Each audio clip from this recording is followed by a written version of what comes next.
हाँ बेटा, सबसे पहले सभी बच्चों से सुप्रभात। और आज इस वीडियो में अपने कक्षा 12 में हिंदी साहित्य जो विषय है, इस विषय की पाठ्यक्रमानुसार जो तीसरी इकाई है, उस तीसरी इकाई की का जो काव्य भाग है, यानी कविता भाग है, उस कविता भाग में रहीम के जो दोहे हैं उनका अध्ययन करेंगे इस वीडियो में। और दोहों की व्याख्या पढ़ने से पहले रहीम जी का जो परिचय है उस पर चर्चा करेंगे, उसका अध्ययन करेंगे।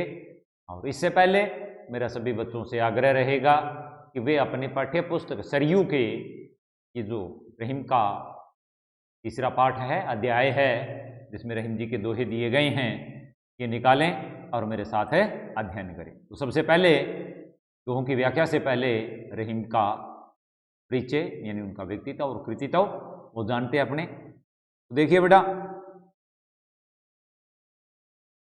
हिंदी साहित्य के इतिहास की अगर हम बात करें तो हिंदी साहित्य के इतिहास में मुस्लिम रचनाकारों का यानी मुस्लिम कवियों का, उनकी जो भूमिका है, उनका जो योगदान है वो बहुत बड़ा रहा है। हिंदी साहित्य के इतिहास में मुस्लिम कवियों का योगदान बहुत बड़ा रहा है बेटा। और इन कवियों की अगर हम बात करें, मुस्लिम कवियों की, तो इनमें सबसे पहले नाम जो आता है वो है रहीम का। इनका पूरा जो नाम था वो अब्दुल रहीम खान नाम का, वास्तविक नाम, पूरा नाम अब्दुल रहीम खान था। इनका जन्म, रहीम जी का जन्म 1556 ईस्वी में सम्राट अकबर के संरक्षक एवं परम विश्वास पात्र बैरम खां के घर लाहौर में हुआ था। सम्राट अकबर परिचित हो सभी बेटा, उसका जो संरक्षक और विश्वास पात्र, सबसे करीब जो था, सबसे विश्वास वालों में से एक बैरम खां। यूं कहें कि रहीम के पिता का नाम बैरम खां और इनका जन्म कहाँ हुआ? लाहौर में हुआ। इनकी माता का नाम सुल्ताना बेगम था। माता का नाम सुल्ताना बेगम। रहीम जी को कुछ गुण, बातें या संस्कार विरासत के रूप में प्राप्त हुए थे। और उन संस्कारों में जैसे वीरता, राजनीति, राज्य संचालन, दान आदि गुण, इनको माता पिता से विरासत में। स्वाभाविक बात है बेटा एक ये, आप जिस घर परिवार में रहते हो, उस घर परिवार की जैसी संस्कृति है, उस परिवार के जैसे संस्कार है, वही आप में आएंगे। क्योंकि ये संस्कार, ये संस्कृति, ये पीढ़ी दर पीढ़ी हस्तांतरित होती है, इन्हें कहीं से क्रय नहीं करना पड़ता है, स्वतः ही एक पीढ़ी से दूसरी पीढ़ी में ये हस्तांतरित हो जाती है। तो इस प्रकार से स्वाभाविक बात है कि जिस परिवार के अंदर रहीम जी ने जन्म लिया, उस परिवार में क्या थी? पहले से वीरता, राजनीति, राज्य संचालन। क्यों? अकबर जो सम्राट था, उसका संरक्षक बैरम खां था। राजनीति, वीरता, दान आदि जो ऐसी बातें परिवार में पहले से विद्यमान थी, वही बात, वही गुण रहीम जी में आ गए। सन 1562 में बैरम खां की मृत्यु के पश्चात, यानी बाद में 1552 में, क्षमा करना बेटा, 1562 में, क्योंकि 1556 में तो इनका जन्म होता है और उसके बाद में 1562 में बैरम खां की मृत्यु हो जाती है। अब अंदाजा लगाइए बेटा, उम्र कितनी हो गई? करीब इनकी 6 साल, 56, 4, 60 और 2, 62, 6 साल की उम्र थी। तो इनकी पढ़ाई लिखाई का प्रबंध, ये बालक ही था बेटा, 6 वर्ष की आयु थी। इसकी पढ़ाई लिखाई, शिक्षा दीक्षा की जो व्यवस्था थी वो स्वयं अकबर ने की। इसके अलावा रहीम तुर्की, अरबी, फारसी, उर्दू, हिंदी, संस्कृत आदि अनेक भाषाओं के जानकार थे बेटा। एक मुस्लिम होने के बावजूद भी संस्कृत भाषा, है ना, हैरानी वाली बात है बेटा। लेकिन जब आदमी कोई चीज़ सीखता है बेटा, चाहे वो शिक्षा है, कोई गुण है, कोई कला है, कोई कौशल है, कुछ भी, उसमें धर्म कभी भी आड़े नहीं आता। सीखने के लिए व्यक्ति के भीतर रुचि का होना अनिवार्य है। अगर हमारे भीतर किसी काम को, किसी कौशल को, किसी गुण को, किसी चीज़ को सीखने की रुचि अगर हमारे भीतर जागृत हो रही है, तो वहाँ धर्म, संस्कृति, भाषा, कोई चीज़ है वो आड़े नहीं आती है बेटा। वही बात थी बेटा, रहीम जी अरबी, तुर्की, फारसी, उर्दू, हिंदी और संस्कृत, इन भाषाओं के प्रकांड पंडित थे बेटा। अकबर ने बेटा इनको जान लिया, पहचान लिया, इसलिए इनकी बुद्धिमत्ता, वीरता, यानी इनके इन गुणों से प्रभावित हुआ और उसने शहजादों को दी जाने वाली उपाधि मिर्जा खान ने इसको सम्मानित किया। शहजादों को उस समय एक परंपरा थी बेटा, राजतंत्र थे की व्यवस्था थी, तो उस राजतंत्र में मुस्लिम जो शासक हुआ करते थे उनकी तरफ से ये उपाधि दी जाती थी शहजादों को मिर्जा खान की।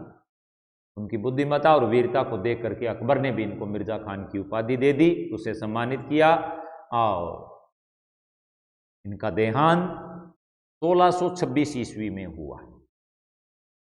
1626 ईस्वी। रहीम, आगे हम पढ़ते हैं, बहुमुखी प्रतिभा के धनी थे। यानी रहीम का जो व्यक्तित्व था वो बहुआयामी था बेटा। रहीम जी का व्यक्तित्व बहुआयामी था। इनके व्यक्तित्व में विविध गुणों के विलक्षण योगदान था।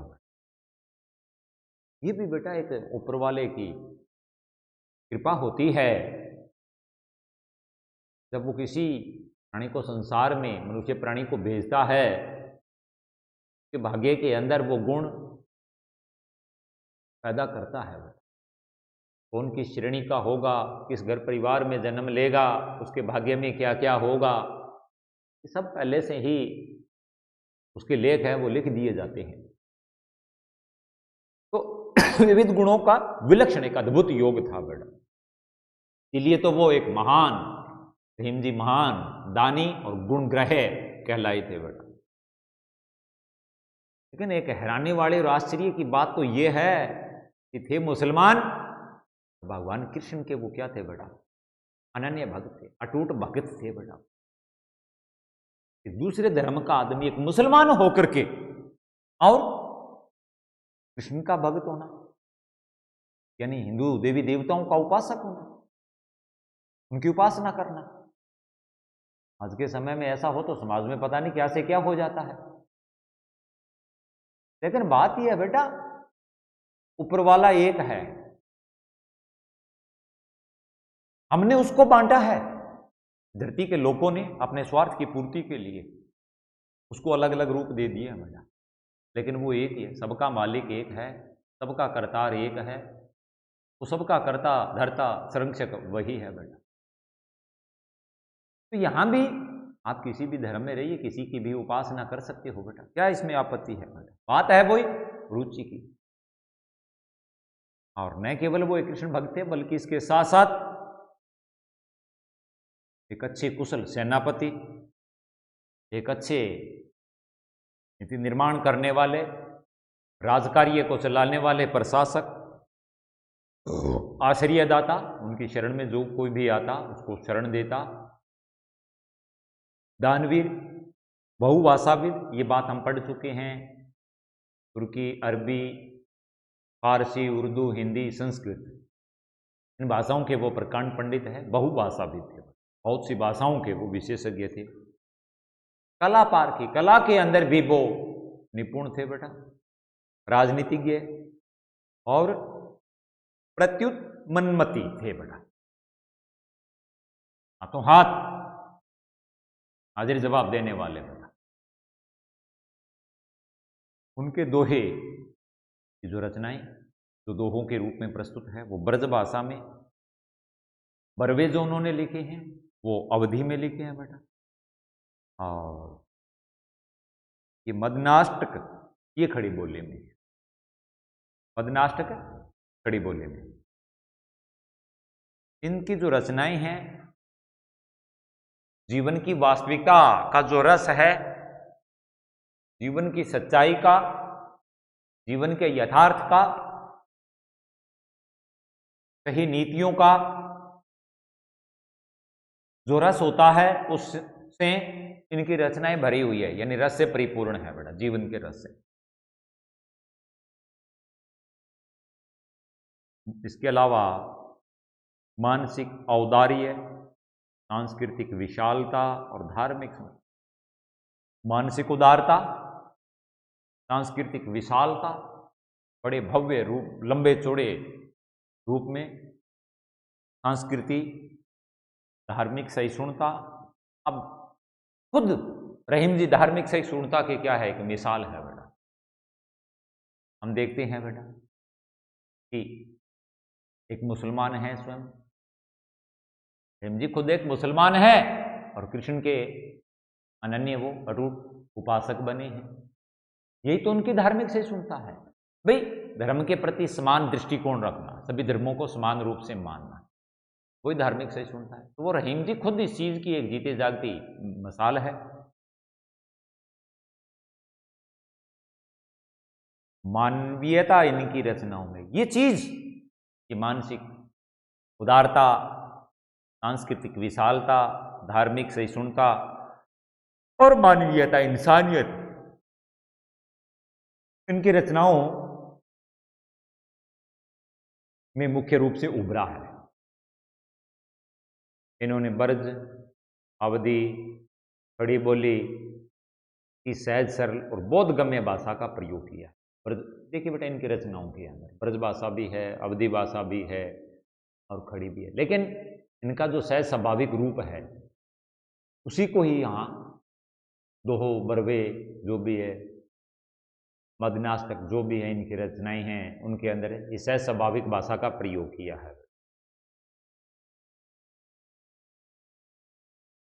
इनके काव्य में, इनकी रचनाएं जो हम पढ़ते हैं, दोहे बरवे वगैरह जब हम पढ़ते हैं तो हमारे सामने क्या आता है बेटा, नीति, भक्ति, प्रेम और श्रृंगार का सुंदर समावेश है बेटा। ये चीज, ये बात, ये विषय कौन कौन से, नीति, भक्ति, नीति बात, नीति की बात, भक्ति की बात, प्रेम और श्रृंगार का सुंदर समावेश इनकी रचनाओं में उभरा है। शैली, लिखने का जो तरीका है, ढंग है, वो बड़ा सरल है, सुबोध है और सहज ग्रह, यानी सहज स्वाभाविक रूप से ग्रहण करने योग्य है। इनका कृति तो चल रहा है रहीम जी का। इनकी रचनाओं में रहीम दोहावली, इनका रचना संसार जो है उस पर अगर हम नज़र डालें तो हमारे सामने आता है रहीम दोहावली या सतसई, सतसई जिसके अंदर रहीम जी के 700 दोहे हैं। इनकी सतसई के बारे में कहा जाता है, सतसैया के दोहे जो नाविक के तीर, सतसैया के दोहे जो नाविक के तीर, देखन में ओचे लगे घाव करे गंभीर। 700 सतसही, 700 दोहों का समाहार, 700 दोहे जिसमें है रहीम जी। देखन में ओछे लगे, ओछे छोटे लगते हैं। सतसैया के दोहे जो नाविक के तीर, जैसे नाविक के तीर होते हैं, छोटे होते हैं, इस समान। देखने में ओछे लगे घाव करे कम, देखने में छोटे लगते हैं लेकिन भावार्थ उनका बहुत बड़ा है, गहराई के साथ भावार्थ प्रकट होता है, बहुत ही गहरा भावार्थ है बेटा। बरवे नाई का भेद, मदनाष्टक, उसके बाद में रास पंचाध्यायी, फिर श्रृंगार सोरठा, और उसके बाद में है खेट कौतुक, फिर नगर शोभा। इसके अलावा संस्कृत काव्य, फुटकर काव्य, छोटी मोटी और उनकी कविताएं, विशेष उल्लेख। उनके रचनात्मक जो पक्ष है उसके अंदर क्या क्या चीजें आई है, रहीम दोहावली, तत्सई, उसके बाद में बरवे नाई का भेद, फिर मदनाष्टक, फिर रास पंचध्यायी, फिर श्रृंगार सोरठा, उसके बाद में खेट कौतुक, नगर शोभा, संस्कृत काव्य, फुटकर काव्य, ये इनकी रचनाएं विशेष रूप से उल्लेखनीय है। ये था बेटा अब तक हमने जो पढ़ा है वो रहीम जी का व्यक्तित्व और कृतित्व। अब आगे दोहे पढ़ने से पहले इनका जो मूल पाठ है उस मूल पाठ पर दृष्टि डालते हैं, जिससे हमारे सामने इनके जो दोहे हैं उन दोहों के अंदर कौन कौन से विषय को रखा गया है का बोध होगा, उसका पता हमें चलेगा। देखिए बेटा, इन दोहों में रहीम ने अपने जीवनानुभवों को सहज रूप में अभिव्यक्त, जीवन के ये जो प्रस्तुत दोहे हैं, संकलित दोहे हैं, इकट्ठे किए हुए यहां हमारे सामने, इनको जब हम पढ़ेंगे तो इनके अंदर रहीम जी के जीवन का जो अनुभव है, जो उन्होंने देखा है, भोगा है, प्रत्यक्ष रूप से उनके सामने आया है, उसका रहीम जी ने जिक्र किया है, उनका वर्णन किया। वे मानते हैं मनुष्य को अपना स्वाभाविक स्वाभिमान बराबर बनाए रखना। रहीम जी का मानना है कि व्यक्ति के पास कुछ भी न रह जाए जीवन के अंदर, रहे न रहे, हो न हो, कोई बड़ी बात नहीं, लेकिन उसका जो स्वाभिमान है वो बरकरार रहना चाहिए, उस पर आंच नहीं आनी चाहिए।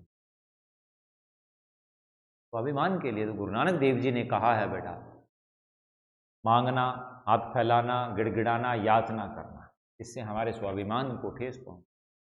नानक देव जी कहते हैं, मांगन मरण समान है, मत कोई मांगो भीख, मांगन से है मरण भला, यह सतगुरु की सीख। मांगन मरण समान है, मत कोई मांगो भीख, मांगन से है मरण भला, यह सतगुरु की सीख। सतगुरु ने सीख दी, प्रेरणा दी। मांगने से पहले व्यक्ति मर जाता है, इसका मतलब क्या हुआ, उसका स्वाभिमान खत्म हो चुका है। तो रहीम जी चाहते हैं कि व्यक्ति के पास कुछ हो न हो, रहे या न रहे, लेकिन हर हाल प्रत्येक स्थिति के अंदर का जो स्वाभिमान है वो बरकरार रहना चाहिए, उस पर आंच नहीं आनी चाहिए। फिर आगे कहते हैं, संगति जीवन को पर्याप्त बहुत प्रभावित कर, मतलब आप है, आप जिस प्रकार की संगति में रहोगे उसका प्रभाव आपके ऊपर अवश्य पड़ेगा। कहा जाता है बेटा, कुसंग का ज्वर बड़ा भयानक होता है।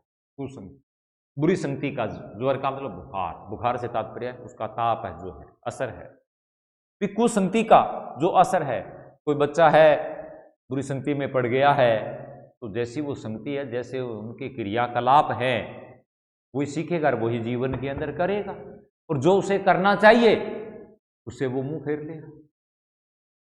उसका जीवन है वो धीरे धीरे नरक में ही हो जाएगा।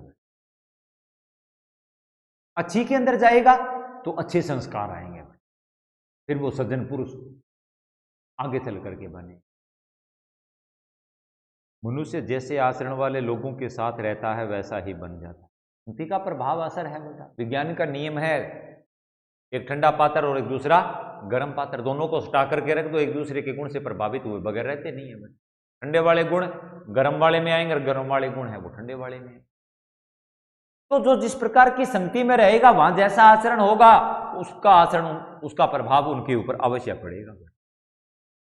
परंतु जो उत्तम प्रकृति के होते हैं उन पर बुरे लोगों का प्रभाव वैसे ही नहीं पड़ता। लेकिन ऐसे लोग बहुत कम होते हैं। उत्तम प्रवृत्ति, श्रेष्ठ आचरण वाले, एक तरह से अपने आप को आदर्श बनाने वाले व आदर्श का रूप देने वाले, ऐसे लोग जहां भी होते हैं, कहीं भी होते हैं, उनके ऊपर बुरी संगति का कभी भी दुष्प्रभाव नहीं पड़ता है। बुरी संगति वाले लोग कितने ही भी कट्टर क्यों न हो, कितना भी उनका प्रभाव उनके ऊपर क्यों ना है, क्योंकि वो लोग जानते हैं, उनको पता है इस बात का, उनके भीतर रह करके वो उनके क्रियाकलापों में संलिप्त नहीं होते। उनकी जो मानसिक स्थिति है वो बिगड़ती नहीं है, मानसिक संतुलन है वो बरकरार रहता है, उस पर वो आंच नहीं आने देते।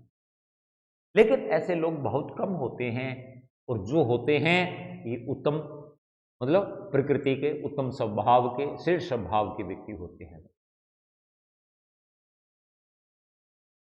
जैसे चंदन के वृक्ष पर सांप लिपटे रहने पर भी चंदन अपनी सुगंधी नहीं छोड़ता है। आ जाता है ना, चंदन विष व्यापत नहीं लिपटे रहते भुजंग। चंदन बड़ा कीमती और मूल्यवान होता है। चंदन जो होता है वो बहुत ही, इसकी जो लकड़ी है बहुत ही कीमती होती है, मूल्यवान होती है। और ये हमारे यहाँ मैदानों में नहीं होती है, उधर आंध्र प्रदेश की तरफ बेटा, वहां जो जंगल हैं उन जंगलों के अंदर चंदन के वृक्ष होते, लेकिन कोई सीधे ही वहां जाकर के और इन चंदन के पेड़ों को काट नहीं सकता, इनकी लकड़ी काम में नहीं ले सकता। बेटा कहा जाता है इन पेड़ों के ऊपर बड़े बड़े विषैले जो नाग है वो लिपटे रहते हैं। पर बात उत्तम प्रकृति वाले, उत्तम स्वभाव वाले लोगों की हो रही है। ये वो जहरीले होते हैं, लेकिन उनके जहर का जो दुष्प्रभाव है वो चंदन के पेड़ पर नहीं पड़ता है। चंदन विष व्यापत नहीं लिपटे रहते भुजंग, भुजंग सांप को कहते हैं। रहीम ने यह भी बताया कि विपरीत स्वभाव के लोग एक साथ परस्पर सद्भाव से नहीं रह सकते। क्या आगे एक और बात नीति सम्मत,